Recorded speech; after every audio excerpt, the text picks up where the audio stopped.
I want to teach you how you use some simple things to push through the excuses that are always going to be there and the fear that's always going to be there, so that you can do what you need to do every day in order to inch yourself closer to whatever that big goal is.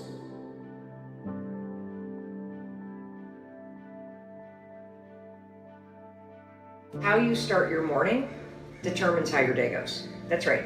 How your morning starts determines how your day goes. There's so much research about productivity and happiness, and so many of you are focused on, what do I need to do? What do I need to do? How do I get more stuff done? And you get busier and busier and busier. And I want you to understand something.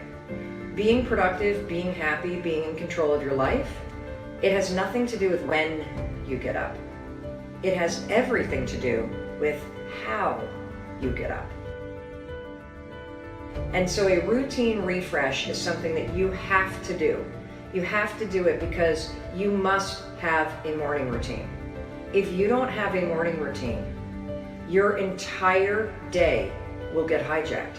If you don't have a morning routine, you're going to wake up behind, you're going to wake up stressed out, you're going to wake up and make a major mistake, which is you're going to let the world come into your brain and set your priorities before you even put yourself first. And so a routine refresh is critical. Refresh your routine. Why is this important? Because there is so much science that talks about the power of your morning routine. And there's also so much noise out there about the morning routine.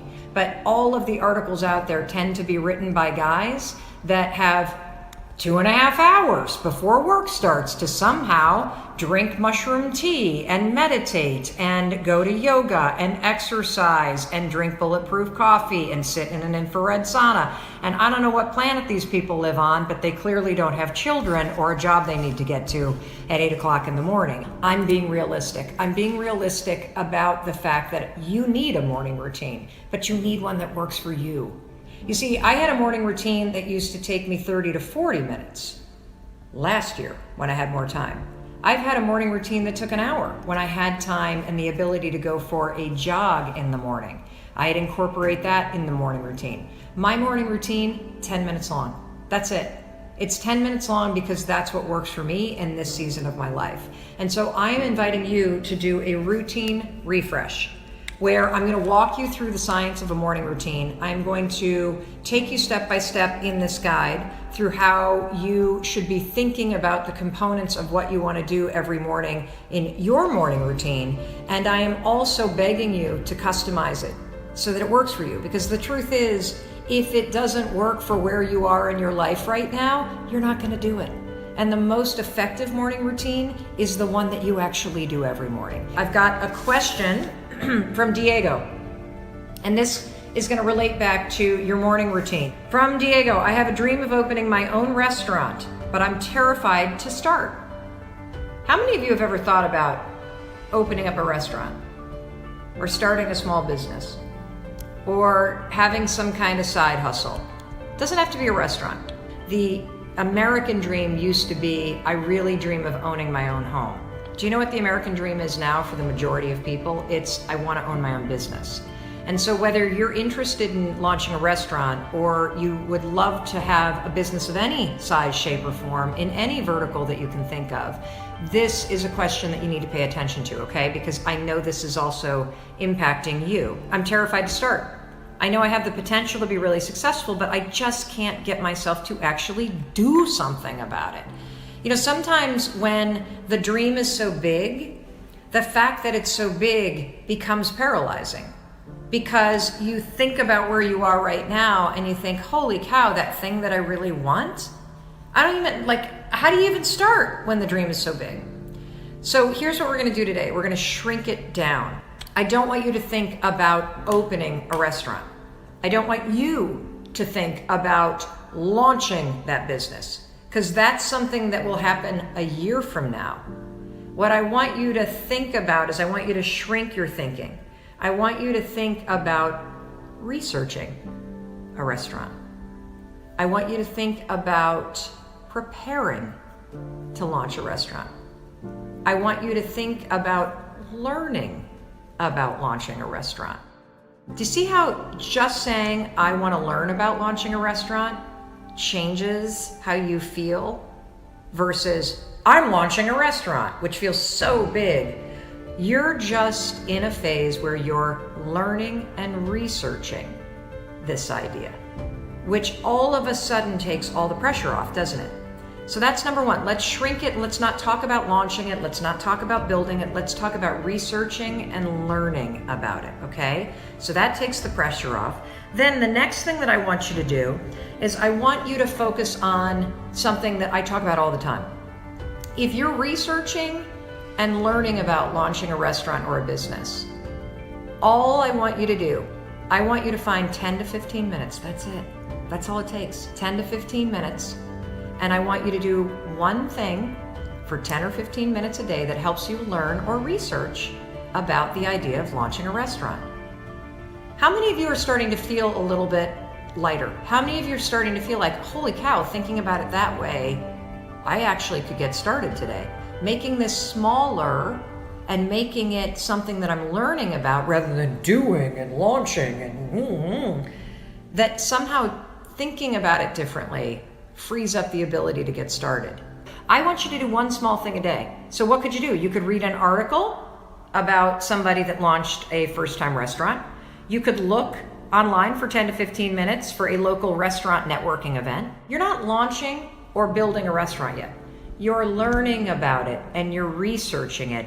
And your job as a student of this subject is to do something every day for 10 or 15 minutes in order to learn or research it. That's it. That's all I want you to do, because here's what I know. If I get you to start doing that and you do this every day for 10 or 15 minutes, which you absolutely can, guess what's going to happen? You're going to feel momentum. You're going to feel like you're working on it.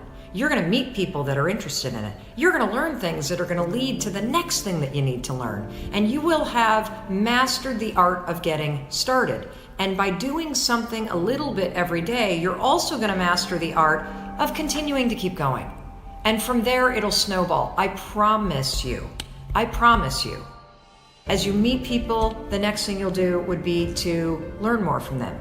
As you read and watch tutorials about people that have started restaurants, as you watch television programming about it, you're going to feel more inspired. You're going to start to see, I think I can do this. That's going to lead to the next thing. Trust me when I say it's all about the little progress you make every day.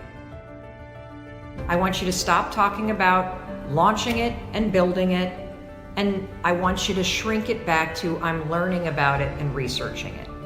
That's number one. Number two, 10 to 15 minutes a day, you are a student of this subject. That's it. Get yourself a notebook where you keep all your notes. Get yourself organized like you would as a student, and find one thing you can do every single day that teaches you a little bit something about this subject that you're really interested in. And trust me, it'll all happen just by doing that. There will always be an excuse not to do the things you need to do, particularly the things that scare you, that you have to dream, you have to visualize. And we're going to talk about the science of visualization. It's easy to dream. It's really hard to do. And I want to teach you how you use some simple things to push through the excuses that are always going to be there and the fear that's always going to be there, so that you can do what you need to do every day in order to inch yourself closer to whatever that big goal is. So what I want you to do is I want you to use a science-backed tool called visualization to your advantage. There's hard science around visualization, but I've noticed that most people only explain 50% of what you're supposed to do. But it's critical that you understand the two-step process of what you're going to do in terms of visualization.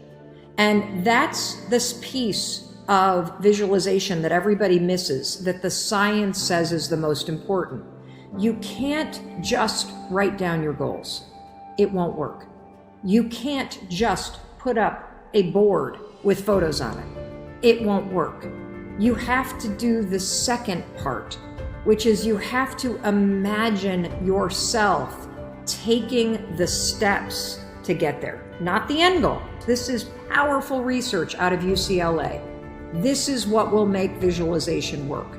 Not just the pretty end game, but visualize the steps that you're taking to get there. And then here's the kicker. Are you ready for the most important research?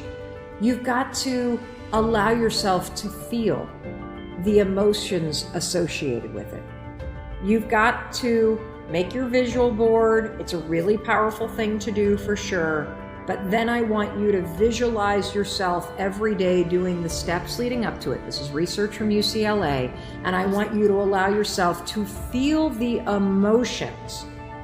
Feel the emotions that you will feel as you're doing those things. Feel pride. Feel excited.